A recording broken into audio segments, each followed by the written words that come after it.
તત્વ પ્રવચન નંબર 61 વિશ્વના સર્વજીવોનું કલ્યાણ થાવ, મંગળ થાવ એવી સુંદર ભાવનાથી આજના પ્રવચનની શરૂઆત કરશું. મંગલમ ભગવાન વીરો મંગલમ ગૌતમ પ્રભુ મંગલમ તોલભદ્રાધ્યાય જૈન ધર્મો સુમંગલ શિવમસ્તુ સર્વ જગત પરહિત નિરતા ભવન્તુ ભૂતગણ દોષા પ્રભવન્તુ નાશમ સર્વત્ર સુખી ભવન્તુ સર્વત્ર સુખી. સંવત તત્વ પર આજે આપણે આગળ વધશું એ પહેલા એક સુંદર કથાનકથી આજના પ્રવચનની શરૂઆત કરશું. બે મુસાફરો જઈ રહ્યા છે. બંનેની એકબીજાનો પરિચય છે નહીં અને એક નાની કેડી આવે છે ને બંને જણ એના પર ચાલવા માંડે છે. રસ્તામાં પરિચય થાય છે, વાતોચીતો કરતા કરતા આગળ જાય છે. સહજ પડી ગયેલી હોય છે, તે જ વારમાં અંધારું થઈ જાય છે. જંગલનો રસ્તો છે. એક મુસાફર પાસે બેટરી હતી, એને પોતાની બેટરી વડે અજાળું ચાલુ કર્યું. બેટરી ચાલુ કરી, રસ્તામાં અજવાળું થઈ ગયું અને બંને જણ ચાલવા માંડ્યા. અજવાળે અજવાળે ચાલતા જાય છે. રાતનો સમય છે, આજુબાજુ જંગલ છે અને થોડા આગળ વધે છે, જંગલની અધોચે આવી જાય છે અને ત્યાં આગળ બે રસ્તા પડે છે. એક પૂર્વ તરફ જવાનું, એક પશ્ચિમ તરફ જવાનું. અને જેની પાસે બેટરી હોય છે એ મુસાફિર કહે છે કે ભાઈ મારે પૂર્વ તરફ જવાનું છે, તારે કઈ તરફ જવાનું છે? તો પેલું કે મારે પશ્ચિમ તરફ જવાનું છે. મુશ્કેલી થઈ ગઈ. પશ્ચિમ તરફ જવા વાળાને એને શું કરવું ખબર ના પડી. મધરાત્રિ છે, જંગલ છે અને જેના પર આધાર રાખ્યો એ વ્યક્તિ તો બીજે માર્ગે જઈ રહી છે. વાત આવી છે, પેલા ન છૂટકે કદાચ એની સાથે જવું પડ્યું હોય, પણ આપણે જે વાત કરવાની છે તે આવી છે કે આપણને જે માર્ગ પર જવું છે એના પર કોઈનો આધાર રાખીને આપણે આગળ જઈ રહ્યા છીએ અને આપણને ખબર નથી કે આધાર આપણી સાથે કેટલો વખત રહેશે અને આધાર જતો રહે છે ત્યારે આપણને ખબર પડતી નથી કે હવે આપણે શું કરવું.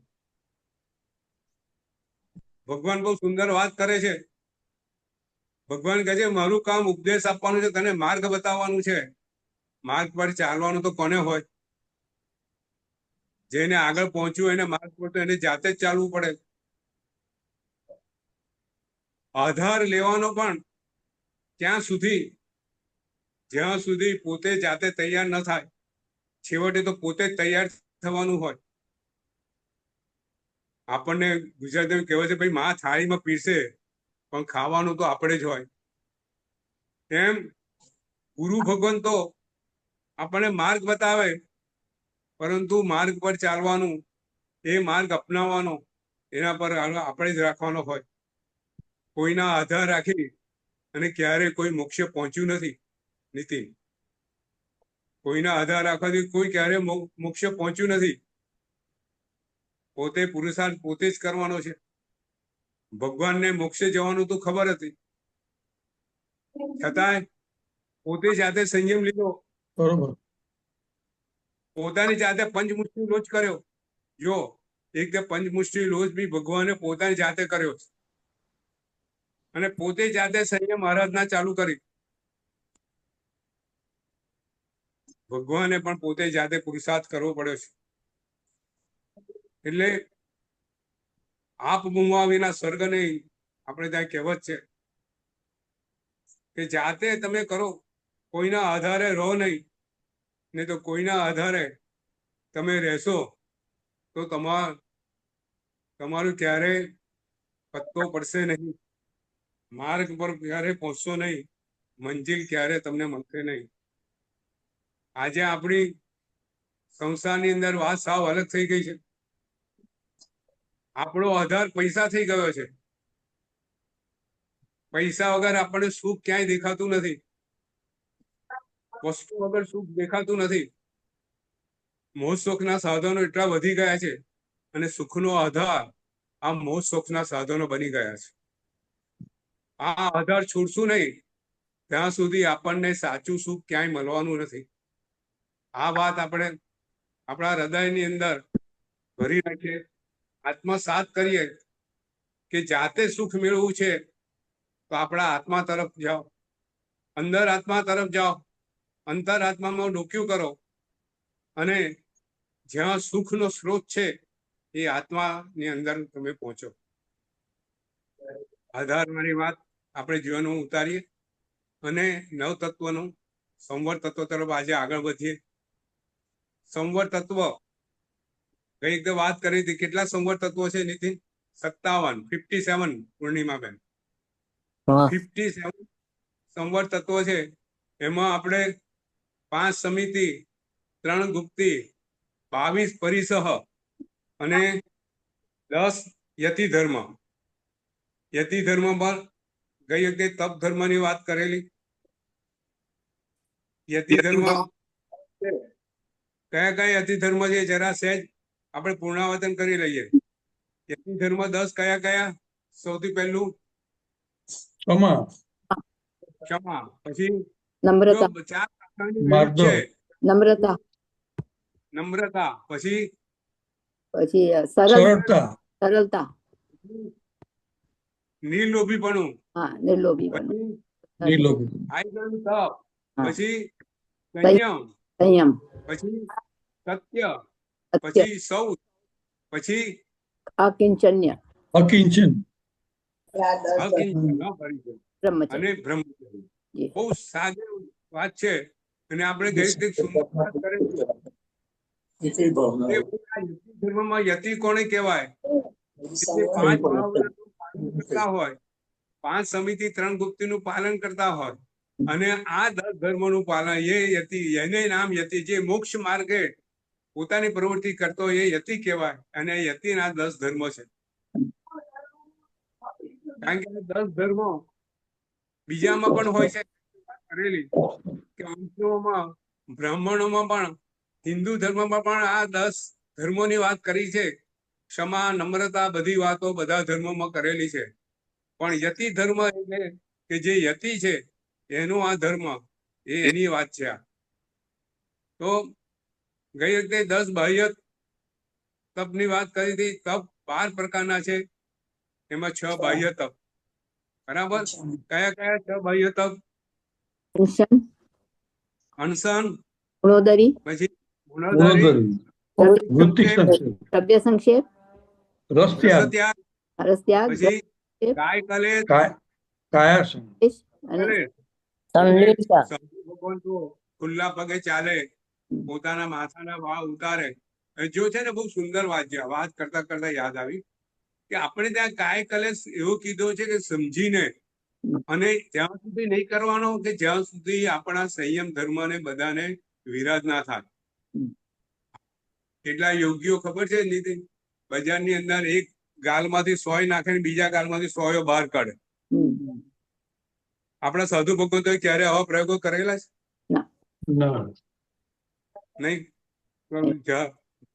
આપણે ઝાડની અંદર ઊંધે માટે લટકે કર્યા છે. એટલે આવા કાય કલેશ કે જેનાથી મન બગડે, એ બધી વાતો આપણે ત્યાં નથી. કાય કલેશ છે પણ ક્યાં સુધી? શરીર સહન કરી શકે ત્યાં સુધી, સંયમ ધર્મ આચરી શકે ત્યાં સુધી. બરાબર છે? તો કાય કલેશ, પછી કાય સંલીનતા. સંલીનતા એટલે કાયને ગોપવી રાખવી, બહુ પ્રવૃત્તિઓ નહીં કરવી. પ્રવૃત્તિ એટલી કરવી કે જે શુભ હોય. કાયાનો ઉપયોગ માત્ર શુભ પ્રવૃત્તિમાં કરવો. દોડાદોડ કરવી નહીં, વગર જોઈતું કામ કરવા નહીં. આપણે આ કાય સંલિપ્ત કીધેલી છે. આ બધી વસ્તુ નિર્જરામાં બહુ ડિટેલમાં આવશે કે આપણે ફરીથી વાત કરશું. કારણ કે આજે યતિ ધર્મની અંદર તપ ધર્મ સમાયેલો છે અને નિર્જરા તત્વ આખું તપ ધર્મ પર છે. બરાબર છે. એની અંદર બહુ ડિટેલમાં આપણે જવાનું છે આગલા એમાં નિર્જરા તત્વ વખતે. હવે 6 આભ્યંતર તપ. 6 આભ્યંતર તપ કયા કયા? પ્રાયશ્ચિત, વિનિયો વેયા વચ્ચે તહેર સજ્જા હો જાનું. અધ્યાય, બરાબર છે. હા, એટલે સૌથી પહેલું પ્રાયશ્ચિત, પછી વૈયાવચ, વિનય, વિનય, પછી વૈયાવચ, પછી પછી સ્વાધ્યાય, પછી ધ્યાન, ધ્યાન, પછી પછી કાવસર. જો બધું યાદ રહી જાય એવું છે. 6 બાહ્ય અને 6 અભ્યંતર તપના નામ આરામથી યાદ. સૌથી પહેલું કયું? પ્રાયશ્ચિત, પછી વિનય ધર્મ, પછી વૈયાવચ, બરાબર છે. પછી સ્વાધ્યાય, પછી ધ્યાન, પછી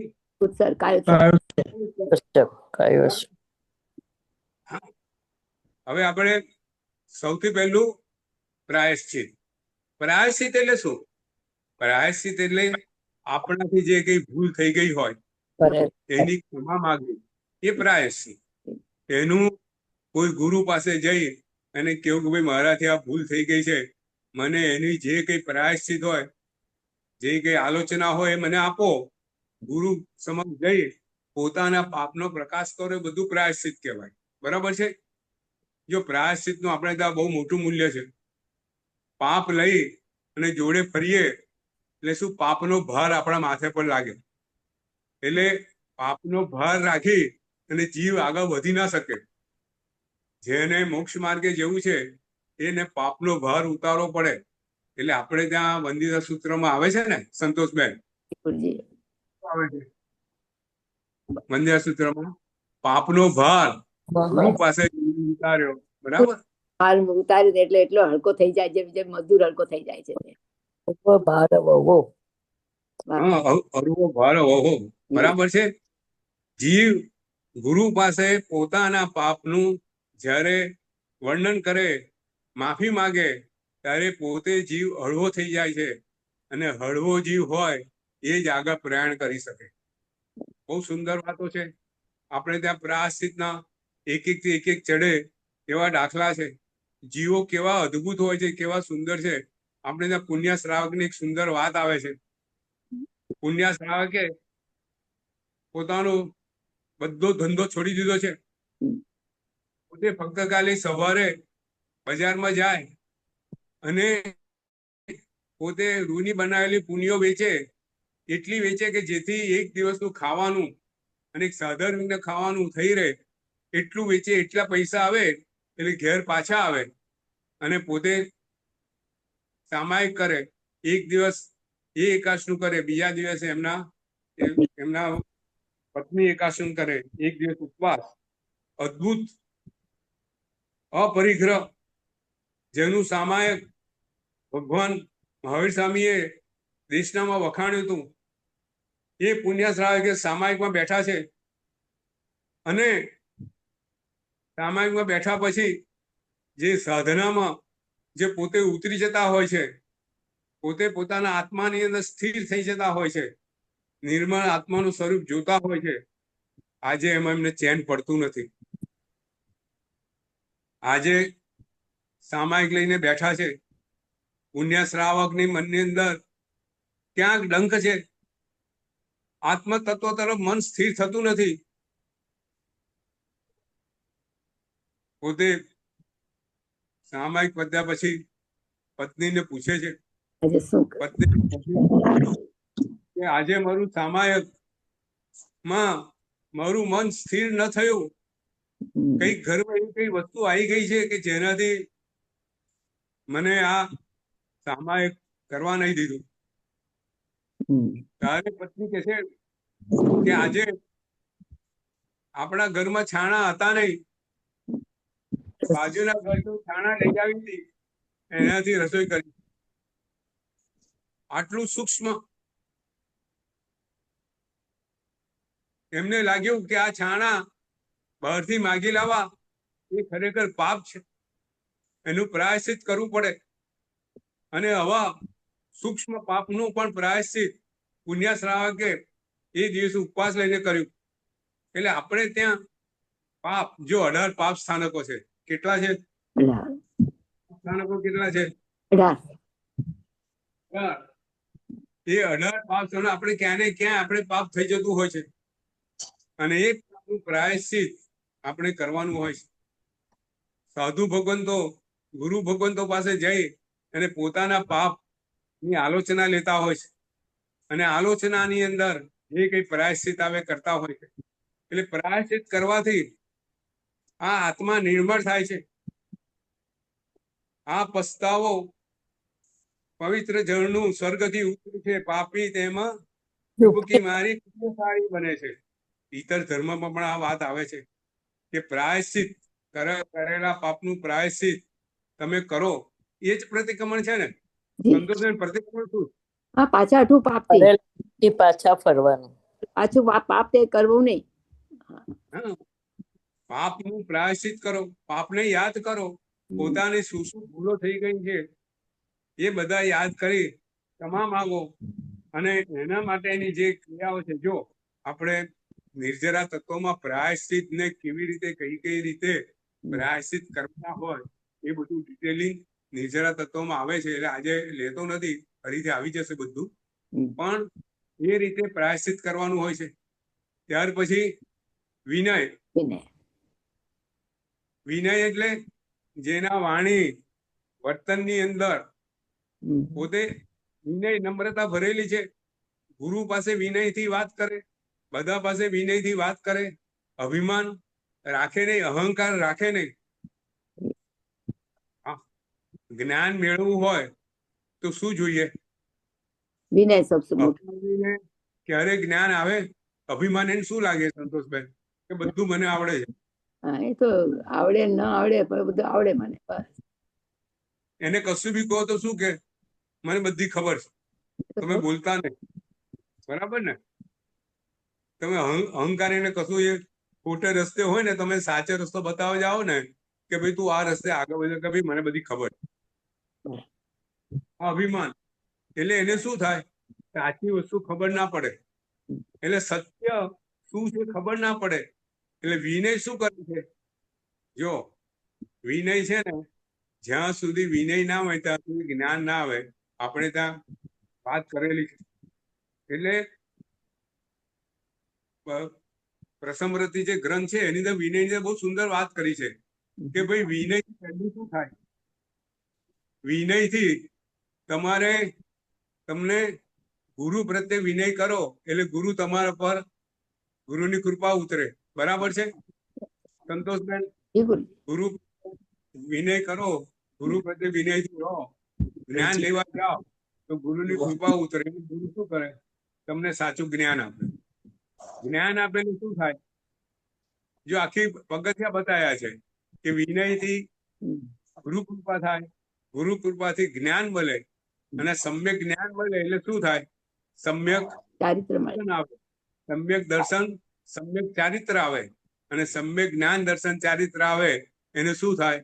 બધા કર્મો, 8 કર્મો નાશ પામે અને મોક્ષની પ્રાપ્તિ થાય. એટલે વિનય શું છે? વિનય મોક્ષની પ્રાપ્તિ કરવાની. આપણે ત્યાં કેટલા સુંદર સુંદર પ્રસંગો આપણે ત્યાં છે. હરિભદ્ર સુરીનો, જો હરિભદ્ર સુરીને જ્ઞાન નું બહુ, પોતે બ્રાહ્મણ છે અને એવા હોશિયાર છે કે વાદની અંદર કોઈ એમને જીતી શકે એમ નથી. એટલે એમને છે ને પોતે જયારે બ્રાહ્મણ હતા ત્યારે પોતે પોતાની સાથે એક ફાણસ, એટલે નાનકડું એક મોડલ, નાનકડું ફાણસ, નાનકડી કોદાળી ને નાનકડી નિસરણી જોડે લઈ ફરે લીધી. એમને પૂછે કે તમે આ 3 વસ્તુ કેમ રાખી છે? તો કે કોઈ કે છે કે આકાશમાં જતો રહ્યો ને તો નિશાની વાળી એને પકડી નીચે લાવું ને વાદમાં હરાવી દઉં. બરાબર. કે અંધારામાં ક્યાંક ઘૂસી ગયો તો ફાણસ લઈને જો એને શોધીને વાદમાં હરાવી દઉં. નીચે હોય તો કોદાળી ફાડીને અને ત્યાં દોરડું રાખતા હતા, હમ. દોરડું કે એને નીચે કુવામાં ઉતર્યો તો ખેંચી લાવું અને વાતમાં હરાય દઉં. તો કોઈ મને વાતમાં જીતી શકે નહીં એવું અભિમાન હતું, અહંકાર હતું. પણ વસ્તુ કેવી હતી કે પોતે પાછા સત્ય પ્રત્યે જાગૃત હતા. એમને એવું હતું કે કોઈ વસ્તુ જો મને ના આવડે અને જો કોઈ મને શીખવાડે એને હું મારા ગુરુ માનું. આ એક જ વસ્તુ. પ્રતિજ્ઞા અને બહુ કે એક વખત રસ્તામાં જતા હોય છે ત્યારે ઉપાસનામાં બેઠા યાકીની દેવી સાધુ ભગવાન એક સૂત્ર ગોખતા હોય છે. જો સૂત્ર જોરથી ગોખાય એ સૂત્ર જોરથી ગોખતા હોય છે. આપણે ત્યાં સ્વાધ્યાયની અંદર સાધુ ભગવતોનો કહેવામાં આવે કે જે કે સૂત્રપાઠ કરો ને એ જોરથી કરો. જોરથી કરો તો બધા સાંભળે તો ખબર પડે કે ભાઈ તમારો સૂત્રપાઠ ચાલી રહ્યો છે. યાકીની દેવી પોતે સૂત્રપાઠ કરી રહ્યા છે. સૂત્રપાઠમાં જે સૂત્ર આવે છે એક સૂત્ર બોલે છે, મને તો સૂત્ર ખબર નથી અત્યારે, પણ એનો અર્થ આ સૂત્ર બહારથી હરિભદ્ર સુરી ચાલતા ચાલતા સાંભળે છે અને સાંભળે છે ને એનો અર્થ ખબર પડતી નથી. જુઓ ચક્કી દુગમ બરાબર. પોતે વિચાર કરે છે, સૂત્રનો અર્થ મને ખબર પડતી નથી. સૂત્રનો અર્થ તો જાણવો પડે. જ્ઞાનાભિલાષી છે એ જૈન ધર્મ પ્રત્યે એક વખત વિતરાગ આવી ગયા છે કે આવી સુંદર મૂર્તિ છે, આવું સુંદર તારું શરીર છે, તો તું ક્યાં તપ કરતો હોય એવું કરીને એક વાર વિતરાગની મૂર્તિ જોતા મસ્કરી પણ કરે છે. એ હરિભદ્ર સુરી પોતે ઉપાસનાની અંદર જાય છે. યાકીની દેવી સૂત્ર કરતા હોય છે, એમને વંદન કરે છે અને વિનયથી પૂછે છે કે યાકીની દેવી એ સાધુ ભગવાન મને એનો અર્થ બતાવો, તમે મારા ગુરુ છો. જો યાકીની દેવી એ મહાવિદુષી છે, ભવિષ્યના જ્ઞાતા છે. એ જુએ છે કે હરિભદ્ર સુરી આ બ્રાહ્મણ ખૂબ વિદ્વાન છે, વેદનો જ્ઞાતા છે. એ કહે છે યાકીની દેવી કે એનો અર્થ તો મારા ગુરુ તમને સમજાવી શકે. પોતે કહી શક્યા હોત, પોતાને ખબર હતી કે તમે ગુરુ પાસે જાઓ અને ગુરુ તમને આનો અર્થ સમજાવશે. અને હરિભદ્ર સુરી જુઓ એક મિનિટનો વિલંબ કરતા નથી. એવું વિચાર કરતા નથી કે નહીં આવડે તો શું, આપણે શું કરીએ, સૂત્રનો અર્થ ના આવડે તો છોડી દઈએ. જવા દઈએ, ફરી ક્યારેક સાધુ ભગવાન બોલે પૂછી લઈશું, ક્યાંથી જાણી લઈશું. નહીં, એને નક્કી હતું જેને મને અર્થ બતાવે એ મારા ગુરુ. ત્યાંથી સીધા સાધુ ભગવાન ઉપાસના પહોંચે છે, ગુરુ ભગવાન પાસે પહોંચે છે, વિનયથી વંદન કરે છે અને પોતે આ સૂત્ર કહે છે કે ગુરુ ભગવાન મને આ સૂત્રનો અર્થ આપો. જો એમના ગુરુ તો એકદમ ચહેરો જોઈને સમજી જાય ગીતાર્થ ઉપાત્ર છે. એને કહે છે કે હરિભદ્ર આ સૂત્રનો અર્થ તારે જાણવો હશે તો તારે દીક્ષા લેવી પડશે, તું સંયમ લેવો પડશે. અને જુઓ હરિભદ્ર સુરીનો વિનય કેવો વિનય છે, તુરંત તૈયાર થઈ ગયા. તરત સંયમ. આ બધા મહાત્મા મહાપુરુષો છે. આ વિનય ધર્મ છે, એ વિનય ધર્મને હરિભદ્ર સુરીને ક્યાં પહોંચાડ્યા. કેટલા શાસ્ત્રો રચ્યા? યોગ ઉપર તો બહુ શાસ્ત્રો 1444 અને છેલ્લું કયું હતું? સંસાર 1440 શાસ્ત્રો એમને રચ્યા અને મૃત્યુની વેળા આવી ગઈ છે. ખૂબ એમના જીવનની વાતો એક અદભુત છે, પણ એમના જ્ઞાનની વાત કરવાની છે આજે. વિનયથી જ્ઞાન ક્યાં સુધી પહોંચ્યું છે. એ મરણ પથારીએ છે, છેલ્લો સમય છે અને 4 એમને પ્રતિજ્ઞા લીધી છે કે મેં જે ક્રોધ કરેલો, ગુરુ ભગવંતે એને હાલો આદેશ કરેલો પ્રાયશ્ચિત, જો પ્રાયશ્ચિત અહીંયા જી પ્રાયશ્ચિત ધર્મ,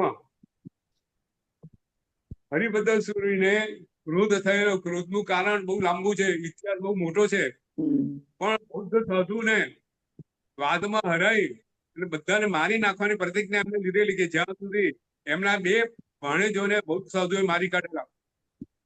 હંસ પરમ એટલે એ વાદ કરે છે બહુ સાધુઓ સાથે, એટલે બહુ સાધુઓ બધા હરી જાય છે અને ક્રોધમાં એમને મારી નાખવાનો છે. ત્યારે આ જ ગુરુ એમને બચાવે છે. ત્યાંથી સંદેશો મોકલે છે હરિભદ્રને કે તું જૈન સાધુ છે, આ ક્રોધ તને શોભે નહીં. અને ત્યાંથી એમનું પરિવર્તન થાય છે. ગુરુ ભગવાન આવીને પગે લાગે છે, પ્રાયશ્ચિત આલોચના માગે છે. અને જો વિનય ધર્મ, આ સાધુ ધર્મમાં પ્રાયશ્ચિત ધર્મ અને વિનય ધર્મ કઈ કોટીના શરીર. અને ત્યારે ગુરુ ભગવાન એને પોતાને સંતોષ થતો નથી. ગુરુ ભગવાન એને આશીર્વાદ આપે છે, પોતાને સંતોષ થતો નથી. ત્યારે શાસન દેવી આવીને કહે છે કે તમે 1444 શાસ્ત્રો રચો. અને હરિભદ્ર સૂરીએ કહ્યું આ પરમ તેજ છે ને, લલિત વિસ્તરા ગ્રંથ, પંચસૂત્ર, અદ્ભુત એવા ગ્રંથોની એમને રચના કરી. 1440 ગ્રંથો એમને રચ્યા. આજે થોડાક જ ગ્રંથો આપણી પાસે મોજૂદ છે અને મરણ પથારીએ પડેલા છે. 4 ગ્રંથો રચવાના બાકી છે. આખો સંઘ એમની જોડે છે. અને હરિભદ્ર સૂરી પોતાને ખબર છે અને છેલ્લે આ સંસાર દાવાની રચના કરે. નીતિન, આજે જે સંસાર દાવા આપણે બોલીએ છીએ પ્રતિક્રમણમાં, એ છેલ્લી 4 ગ્રંથ રૂપે છે. અને આ જો મરણ પથારી છે, પણ કેવું અદ્ભુત આ સંસાર દાવાની રચના કરી છે કે એક બી જોડાક્ષર નથી. સંસાર દાવામાં એક બી જોડાક્ષર નથી. બરાબર પછી એની ભાષા સંસ્કૃત છે ને પ્રાકૃત બંને છે. બરાબર નીતિન? બરોબર. કેવી પોતે મરણ પથારીએ છે, કેવી જાગૃતિ હશે, આત્માની કેવી પરિણીતિ હશે. મરણ પથારીએ માણસ પડેલો હોય ને શું યાદ આવે? સૂત્રો રચવાનું યાદ આવે? ના ના સૂત્રો રચી શકે? નહીં રચી શકે. મરણ પથારી પડેલો હોય તો જીવ જવાની વેદનામાં હોય, પોતે કાં તો સમાધિમાં હોય. પણ આ તો કેવું બને છે, 3 ગાથા રચે છે. આમૂલા લોલ ભૂલી બહુલ પરિમલા, લીઢ લોલાલી માલા. લીઢ લોલાલી માલા બોલતા જ એમનો કાળ ધર્મ પામે છે. અને એ જ વખતે સરસ્વતી દેવી, શાસન દેવી આવી અને સરસ્વતી દેવી પ્રાર્થના બધા સંઘના જેટલા હાજર રહેલા બધા સાથે તરત બોલાય છે. બરાબર છે? જે બધા આજે આપણે બોલીએ છીએ 14 ના પ્રતિક્રમણમાં ને સંવત્સરે પ્રતિક્રમણ, બરાબર? આમૂલા લોલ બહુલ પરિમલા, સરસ્વતી દેવી પ્રાર્થના આખો સંઘ એની મેતે કરે છે. આવી અદભુત આ વિનયની વાર્તા છે. આ વિનય ધર્મ આવો અદભુત વિનય ધર્મ છે. બરાબર છે? પછી વિનય ધર્મ પછી વૈયાવત વૈયાવચ. આજે વૈયાવચ એટલે શું? સાધુ ભગવાન છે, વડીલો છે, બધાની સેવા શુશ્રૂષા કરવી, ભક્તિ કરવી, માતા પિતાની સેવા શુશ્રૂષા, ભક્તિ, આ બધું વૈયાવચમાં આવે. વડીલોની સેવા શુશ્રૂષા એ બી વૈયાવચમાં આવે. સાધુ ભગવાનની સેવા શુશ્રૂષા, સાધુ ભગવાનની કાળજી લેવી, એમની ભક્તિ કરવી, આ બધું વૈયાવચમાં આવે. જો વૈયાવચને છે ને આપણે ત્યાં બહુ સુંદર વાત લખેલી છે. વૈયાવચ અપ્રતિપાદી ગુણ છે. મોક્ષ નામ કર્મ બંધાવી આપે. એ ગુણ આવેલો ક્યારે જાય નહીં, ખૂબ ટપાઈને રહે. અદભુત આ વૈયાવચનો ગુણ સંસારમાં રહ્યા પછી શ્રાવકે આ એક ગુણ એવો છે કે જે પોતે આત્મસાત આરામથી કરી શકે અને આત્માના પ્રગતિના માર્ગે જઈ શકે. એ વૈયાવચની ઘણી ઘણી વાતો છે, સુંદર વાતો છે. મહારાજાની ભક્તિ કેવી કેવી કરતા હતા. પોતે વાત આવે છે અનુપમા દેવીની. અનુપમા દેવી વૈયાવચ ઉત્કૃષ્ટ ઉદાહરણ છે. અનુપમા દેવીનું રસોડું સાધુ ભગવંતો માટે હંમેશા ખુલ્લું રહે અને સાધુ ભગવાનને એ હોય તો એ જ સાધુ ભગવાનને પોતે વરાવે. એક વખત અનુપમા દેવી સાધુ ભગવાનને વરાવતા હોય છે. એમની પાસે ઘીનો ઘડો છે.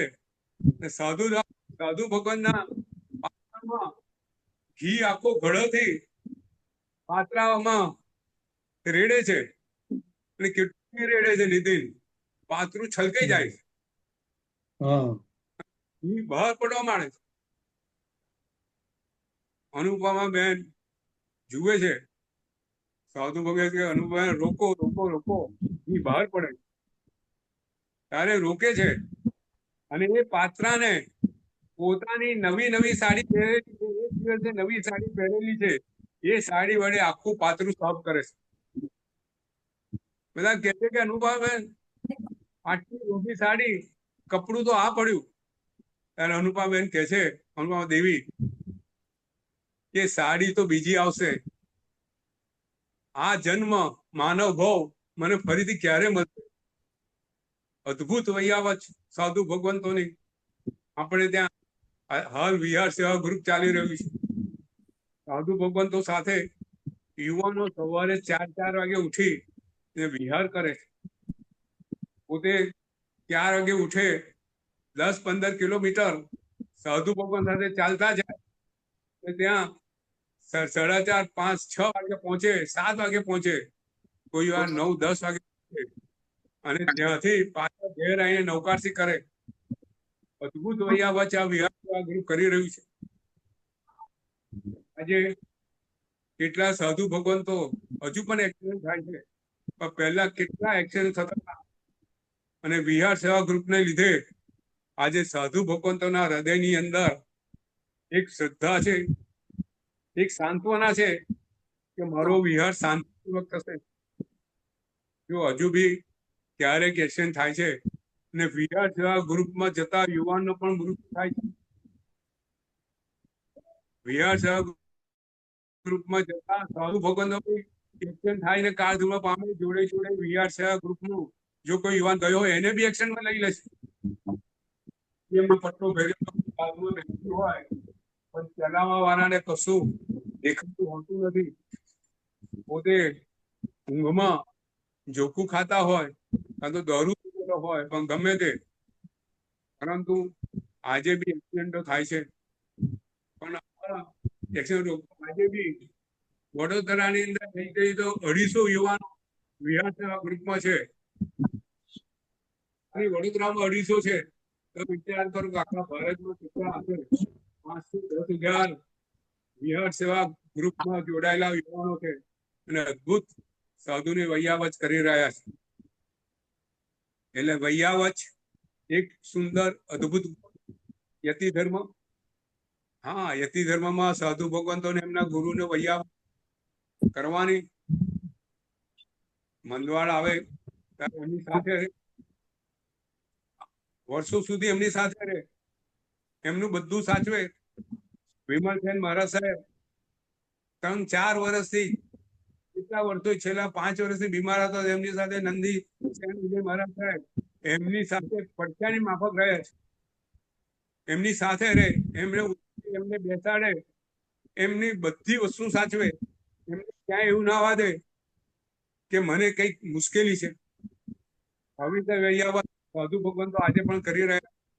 વૈયાવચ પછી સ્વાધ્યાય. બરાબર.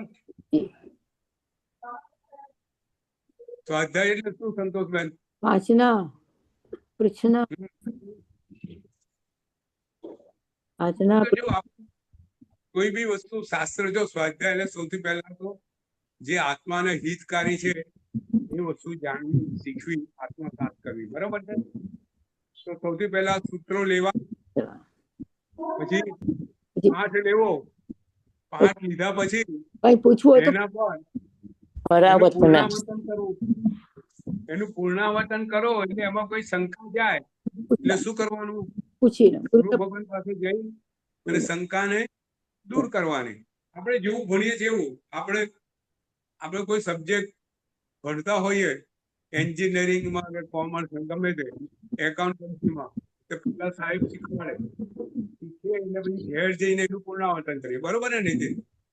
સાહેબ કોઈ થિયરી શીખવાડે, પછી ઘેર જઈને આપણે એનું ફરીથી વાંચીએ, સમજવાનો પ્રયત્ન કરીએ, યાદ રાખવાનો પ્રયત્ન કરીએ. પણ એમાં કઈ મુશ્કેલી હોય, કોઈ વસ્તુ સમજણ ના પડતી હોય એટલે શું કરીએ? બીજે દિવસે ક્લાસમાં જઈને પ્રશ્ન કરીએ, તેની રૂમમાં જઈને પ્રશ્ન કરીએ એટલે આપણને શીખવાડે, સમજણ પાડે. ગુરુનું કામ સમાધાન આપવાનું. તમને સમાધાન કરી આપે પછી તમે શું કરો? સમાધાન કર્યા પછી એ વસ્તુ યાદ રાખો. બરાબર ને? એને ધારો. એના પર શું કરો? એના પર એક વખત યાદ રાખી ગયા પછી ચિંતન તમે કરવું. કર્મ શીખો, નવ તત્વો શીખો, જાણો, યાદ રાખો. યાદ રાખો પછી એના પર તમે ચિંતન કરો એટલે ધારણા, અનુપ્રજ્ઞા. અને ચિંતન કર્યા પછી તમે લોકોને સમજાવો. એક વાર તમે સમજો પછી બીજાને સમજાવો.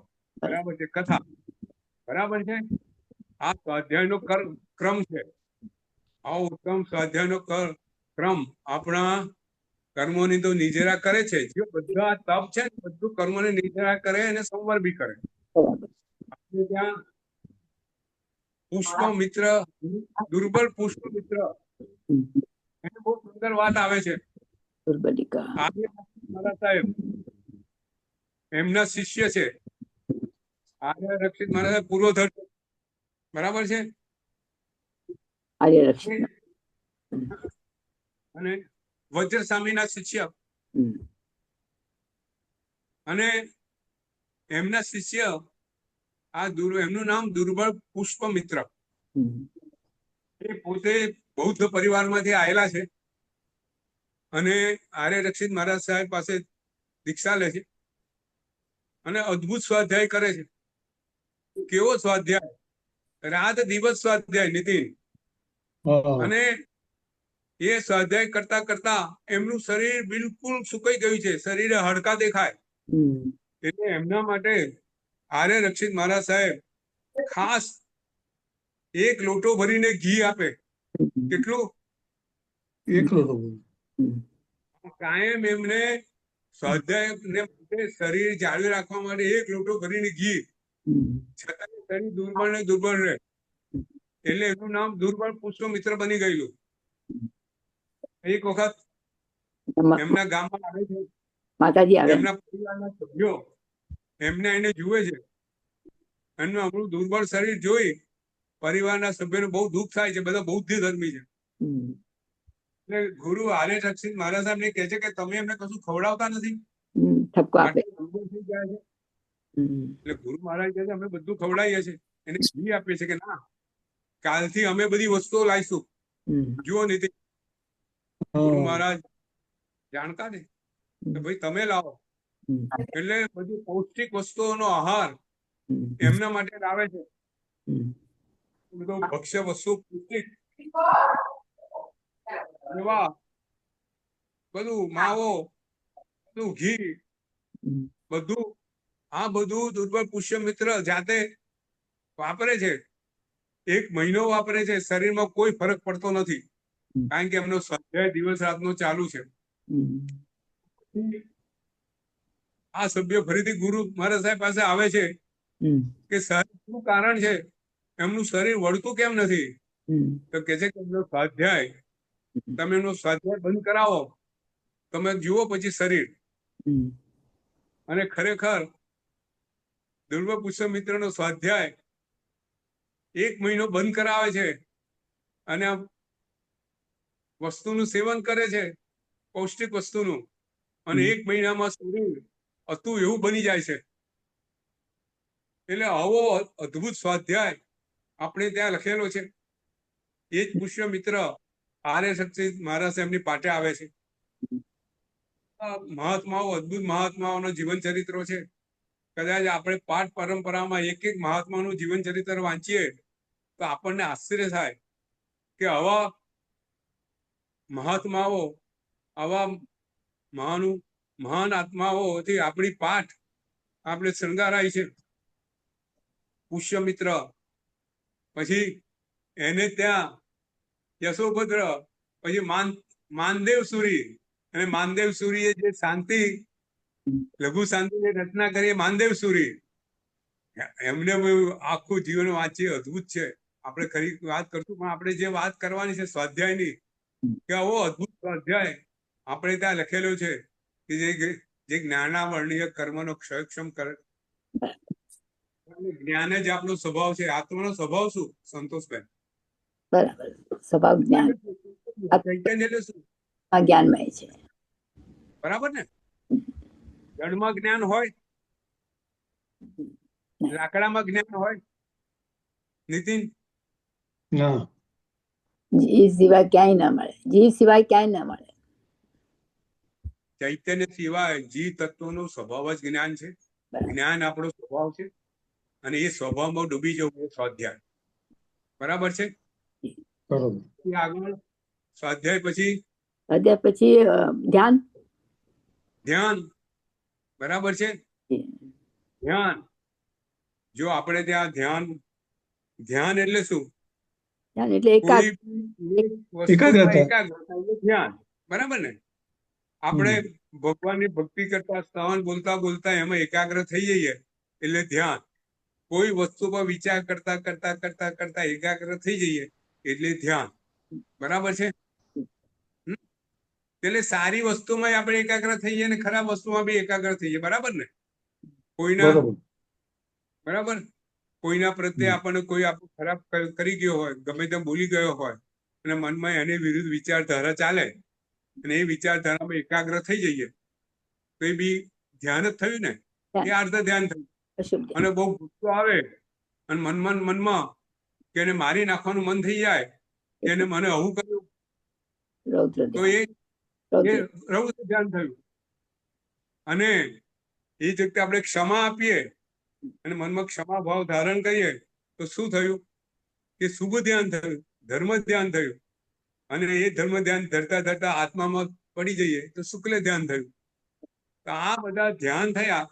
આપણે નિર્જરા તત્વમાં આ બધા ધ્યાન કેવા છે, એના પરિણામો શું છે, ધર્મ ધ્યાન કેવી રીતે કરવાનું, શુક્લ ધ્યાન કેવી રીતે ભગવંતો કરતા હતા, આ બધી ધ્યાનની વાતો નિર્જરાની અંદર આપણે લઈશું. બરોબર છે? પછી આગળ ધ્યાન પછી કાયોત્સર્ગ. કાયોત્સર્ગ એટલે ઉતરાવવાની, એટલે ધ્યાન છોડી દેવાનું, કાયાને ભૂલી જવાનું.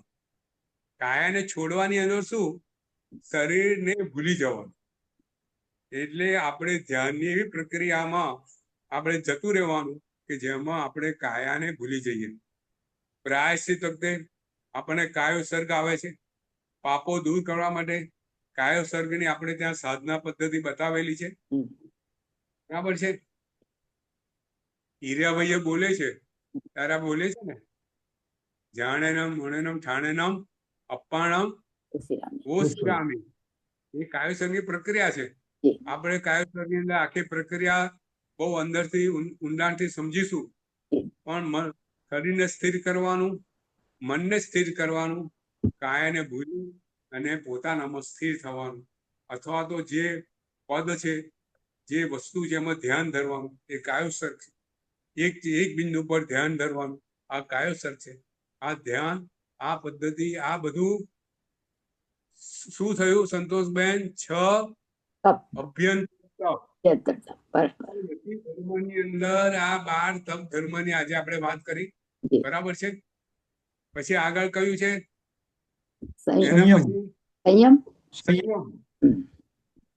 સંયમ. જો આપણે જલ્દી જરા જઈશું. સંયમ કેટલા પ્રકારે? સાધુના સંયમમાં શું શું આવે?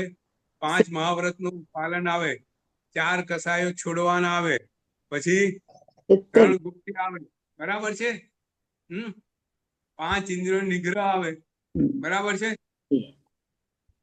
જો આપણે ત્યાં 17 પ્રકારના સંયમના પદ્ધતિ બતાવી છે. કઈ?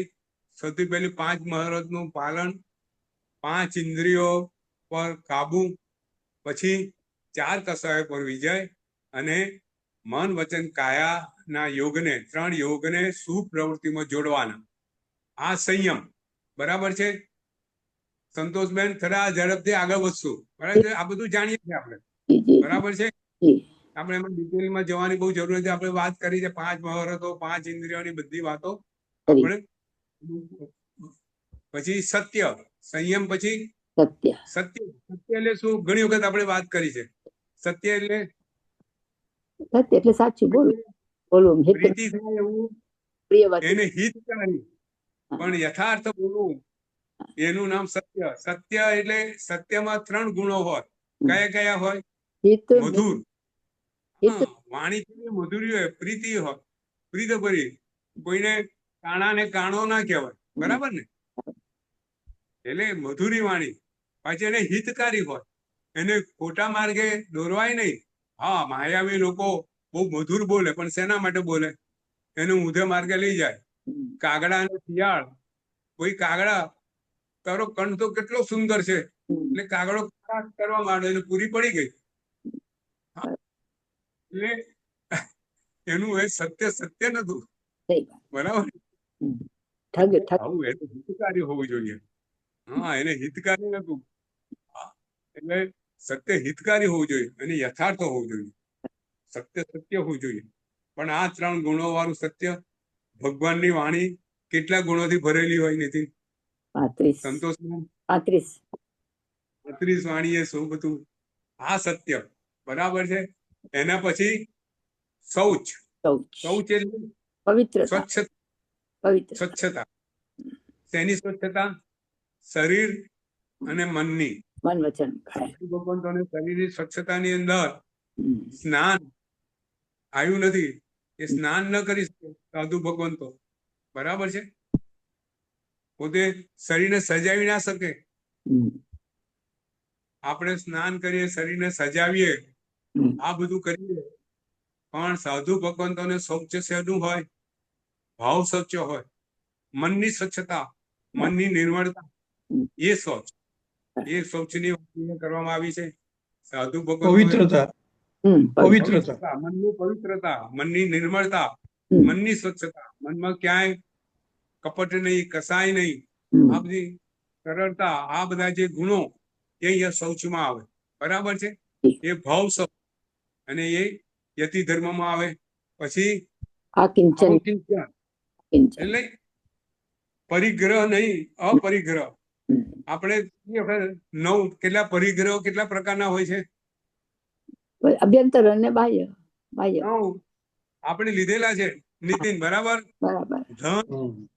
ધાન્ય, પછી સોનું, રૂપું, જમીન, પછી વાસણ કુસણ એટલે સંપત્તિ, પછી વાહન, 2 પગ વાળા, ચતુષ્પદ, અજીબ બંને. તમારે ત્યાં નોકર કેટલા હોય તે? 4 પગ વાળા ઘોડા, હાથી પહેલા જમાનામાં એ રાખતા હતા. હવે 4 પગ વાળી ગાડીઓ આવી ગઈ, અને 2 પગ વાળા સ્કૂટર આવી ગયા. એટલે આ બધાનો અપરિગ્રહ, પરિગ્રહ છોડવો તે, બરાબર છે. સાધુ ભગવાનને આમાંનું કશું હોય નહીં. સાધુ ભગવાનને પરિગ્રહ કશાનો હોય નહીં. એના પર આસક્તિ ના હોય. કયા વસ્તુ રાખવી, વસ્ત્રો હોય, વસ્ત્ર પર આસક્તિ ના હોય. પાત્રા હોય, પાત્રા પર આસક્તિ ના હોય. એ પણ અકિંચન, બરાબર છે. અને છેલ્લું બ્રહ્મચર્ય. બ્રહ્મચર્ય એટલે કામ વાસનાનો, બધા પ્રકારની વાસનાનો ત્યાગ, એ બ્રહ્મચર્ય. એટલે આ 10 ધર્મ. અને આવતી વખતે આપણે શું લઈશું? બહુ સુંદર વાત કરવાની છે. 12 ભાવના. જો કેટલા સંવર તત્વો કેટલા પત્યા? હવે 12 ભાવના ને 5 ચારિત્ર રહ્યા એટલે આ 17 સમિતિ, થઈ ગયા. 3 ગુપ્તી, 22 પરિસર એટલે 30, 30 હતા 10 યતિ ધર્મ 40, હા. 40 પછી 12 ભાવના અને અને પછી 5 ચારિત્ર હતા. બરાબર છે. 12 ભાવનાની આપણે સુંદર વાત કરવી છે. ગઈ વખત પ્રશ્ન હતો કે આપણે આ બધું જાણીએ છીએ હા. છતું છૂટતું કેમ નથી, આપણા આત્મામાં પરિવર્તન કઈ રીતે આવે એની વાત આવતી આપણે કરવાની છે. આ 12 ભાવના શું છે, 12 ભાવનાનું ચિંતન કેવી રીતે કરવું, 12 ભાવના આપણને શું કરી શકે છે જીવનમાં પરિવર્તન માટે, આ 12 ભાવના કેવી રીતે એનો ઉપયોગ થઈ શકે, એની બધી વસ્તુઓ હવે આવતી વખતે આપણે કરશું. 12 ભાવના લઈશું. બહુ સુંદર છે ભાવનાઓ જીવનમાં રોજ ભવનાશિની. ભાવના ભવનાશિની. બરાબર, સુંદર વાત. ભાવના શું કરે, ભવનો નાશ કરે. આમ આપણા જે દોષો છે એ ભાવના દૂર કરે. ભાવના ભાવના ભાવીએ ભાવે કેવળ જ્ઞાન. જી. સુંદર ભાવનાની છે. ભાવે ભાવના ભાવીએ ભાવે કેવળ જ્ઞાન. બરાબર. ભાવના શું છે એની વાત કરશું, સુંદર વાત કરશું. જી. કોઈ પ્રશ્ન અહીંયા આજે યતિ ધર્મમાં આ વસ્તુ સમજવાની છે. શુકર. એમાં કોઈ એવી અંદર વાત એવી હોતી નથી કે આપણે ન સમજી શકીએ, બધાને સમજે. છતાં બી કોઈ પ્રશ્ન હોય નીતિન, પૂર્ણિમાબેન, સંતોષબેન, સુરેશભાઈ, બીજા બધા હાજર રહેલા બધાને કોઈ પ્રશ્ન હોય તો પૂછી શકો છો. જી. બહુ સરસ સમજાવો છો આપ. બહુ સરસ બહુ મજા પડે છે. નીતિન, તો પ્રવચનની આપણે સમાપ્તિ કરીએ 9 ગણીને. બરાબર. બરોબર. નમો અરિહંતાણમ, નમો સિદ્ધાણમ, નમો વાયરાણમ, નમો વજ્જાયાણમ, નમો ભવે સુપસાહુણમ, મેસો પંચનમુક્તારમ, સર્વ પાપપ્રણાશનમ, મંગલાનંદ ચ સભ્ય સિંપળમ મંગલમ. જેના આજ્ઞા મેં જે કઈ બોલાવ્યું હોય તે સવી મન વચન કર્યા કરી ઈચ્છા મેં પ્રણામ સર્વને પંકજભાઈ. પ્રણામ બધાને, સુખ શાંતિ. પ્રણામ. સરસ. આવતા રવિવારે ફરીથી આપણે બધા સૌ ભેગા મળશું. જી. 12 ભાવનાની વાતો કરી છે. અદ્ભુત વસ્તુ છે. ખૂબ સરળ રીતે, સારી રીતે સમજવાનો પ્રયત્ન કરશું. બરાબર છે. બરોબર.